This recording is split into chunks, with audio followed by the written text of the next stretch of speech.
Hey guys, sorry about that. So, I figured I'd do a follow up on my last video that I did. Basically, just me reacting to what had happened um, in the election. I wanted to kind of make a follow up video where I look at what exactly had happened. Because I think there was this sense, at least for myself and some other Democrats, that Harris was going to win by a narrow margin, but she was going to win. That's what all the polling of the day was saying. That's what a lot of forecasters had been saying, like 538. They gave the chance ever so slightly to Kamala Harris. How is this going to happen? She was going to win the Rust Belt. That includes Michigan, Wisconsin, Pennsylvania, and then maybe even Nevada. This, with all of her other blue states that were supposed to be in her corner, would have scored her 270 to 276. I want to talk about what happened last night because it was something that I don't think really anyone was expecting. Uh, Trump supporter or Harris supporter. And I want to talk about that. Just to recap, in case you guys hadn't watched it, what essentially has happened is you get early states being called, like Vermont, which is an easy Democratic state. You have states like Indiana and Kentucky being called. Um, this is all fairly standard for what an election typically looks like. But I want to bring your attention to something that happened fairly early on. Now, a lot of safe Republican states were being called fairly early on, right? States like West Virginia, Tennessee, Missouri, Arkansas, Oklahoma, Alabama. These states were all called within the first 30 minutes to an hour. Kamala Harris had made no such advancements. The only states that I want to say Kamala Harris got within the first hour were Massachusetts, Maryland, D.C. Those were the only states that she got. Through the night, you kind of saw a red wave, as I would refer it to. Um, the Republicans had really started to secure these states a lot faster than anyone had predicted, specifically in the redder counties.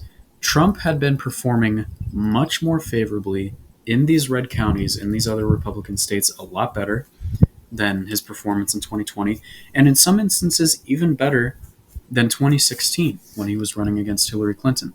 So you saw Mississippi, Louisiana, South Carolina.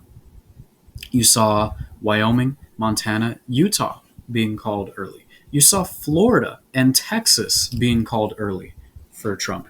The reason this is a problem is because throughout most of this election, when Kamala Harris had joined in, there was this sense that maybe she wasn't going to win Texas or Florida, but she might be able to bring down the margin of victory within Florida. Right? She might be able to bring Texas down to a lean margin. She might be able to stop Trump from winning by a large margin and have him only win by 5 points. Same goes to Florida, where people had their eyes on Florida because Kamala Harris had been performing better in the polls as compared to Biden. What did we see? We saw Florida being called really early for Trump, and a little later on, we had Texas. This was bad news for Kamala Harris. You already had Trump needing less than 100 points than he needs to win the election. Kamala Harris was still below 100 around this time. States that had been called for her at this point, I believe, were Rhode Island, Delaware, and that's about it here. Maybe Colorado, and eventually you would get California. That's about it. Harris and her support was slow, extremely slow, to the point where states like Virginia was tied throughout most of the race. States like Connecticut, New Jersey, New Hampshire, which we had assumed would go blue, and they would, were taking longer than expected. You have to keep in mind, states like Connecticut and New Jersey are usually called early for a Democratic candidate, but that wasn't the case. You had Illinois go for Kamala Harris. This was to be expected. What really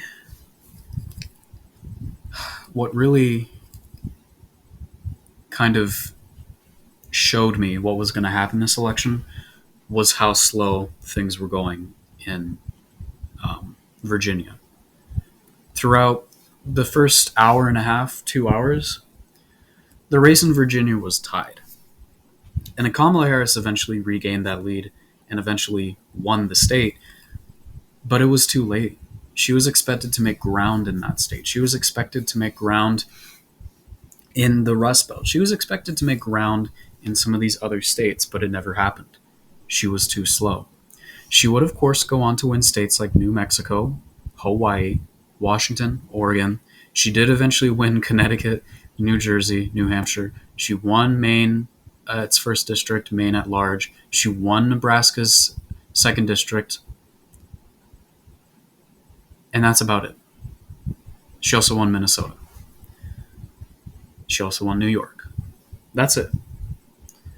You saw Trump win Nebraska at large, as well as its first and third district, Maine's second district. North Carolina got called early for Trump. Georgia got called by the head of Georgia at the time, who said it was pretty much impossible for Harris to make any gains there. Idaho's pretty safe for Trump. Kansas, North and South Dakota went to Trump. And here's where it gets interesting. Early on in the race, Iowa went for Trump. Now, the reason this is interesting is because we had a poll come out from Ann Seltzer, who is regarded as the most trusted pollster in the country.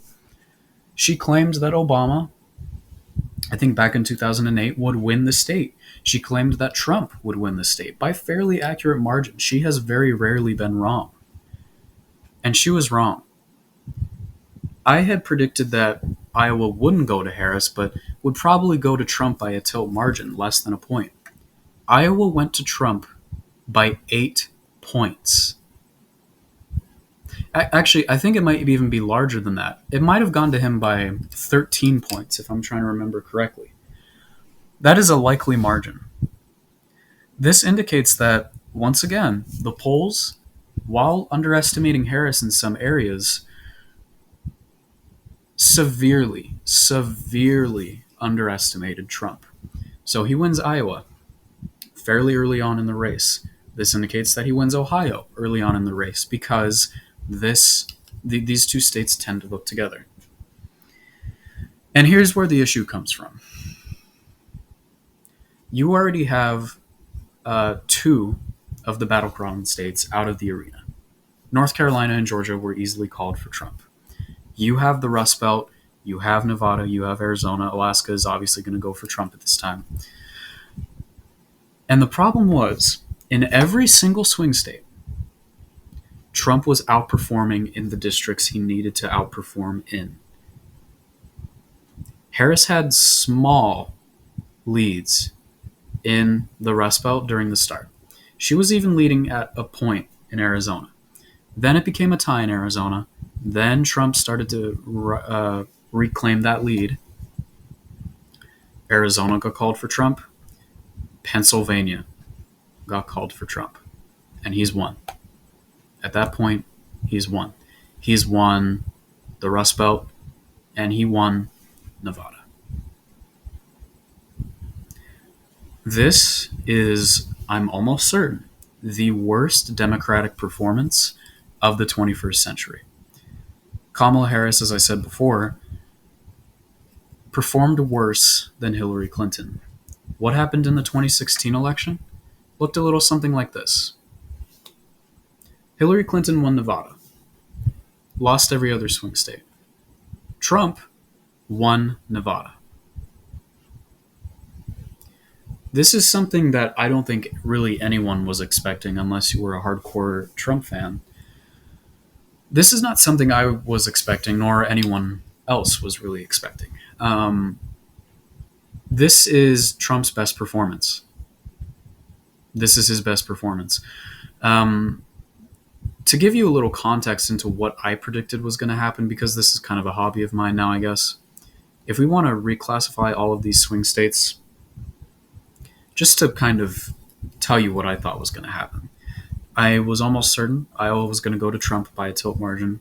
Same goes for North Carolina. I was certain that Harris was going to win Nevada by a lean margin, just because Nevada is consistently underestimated by Republicans. Turns out I was wrong. Trump won Nevada. I knew that he was going to win Arizona by a tilt margin. He did. I predicted that Kamala Harris would win the Rust Belt by tilt margins, and Trump would more than likely win Georgia. This is what I thought the map would look like. And just to contextualize this, this is what I thought the map would look like. It's not. Every single swing state went to Trump. This is his best performance ever. This is much better than his 2016 performance. And I think this is also, unfortunately, another situation similar to 2016. But I think people were so ignorant of this because Hillary Clinton was in scandal. She wasn't necessarily a popular person. Kamala Harris is a popular person, at least as of now. No one was expecting this map. I certainly was not expecting this map. Another thing that I want to talk about here, real quick, is the voters that showed up, right? Biden in the 2020 election received 81 million votes, if I remember correctly. Now, I just want to double check because I think I made the claim that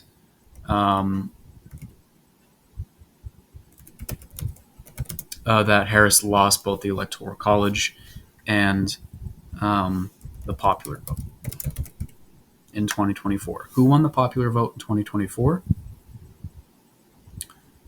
Trump did. Trump won the popular vote. This is Trump's best performance. Even in the 2016 election, even though Hillary Clinton still lost, she narrowly beat Trump by the popular vote. Biden beat Trump on the Electoral College and in the popular vote. Harris has lost the popular vote and the Electoral College. This map right here is what I expected the map to look like if Biden was still in the race. And let's talk about that real quick. When Biden was still in the race, these swing states were all but all going for Trump. He had a lean lead in Arizona. He had a lean lead in Georgia, North Carolina, a tilt lead in Pennsylvania. He was even leading sometimes in Wisconsin, even in Nevada. The only state that was holding out for Biden was Wisconsin. This is the map that I thought would be happening if Biden was still in the race. I had hoped that Kamala Harris entering the race would switch this around, at least the Rust Belt in Nevada. This is something completely unexpected. And it's almost unbelievable. But this is where we are. This is where we are. I am curious just to see if we can get a look at maybe the Senate races as well, because I think that's important. Senate race.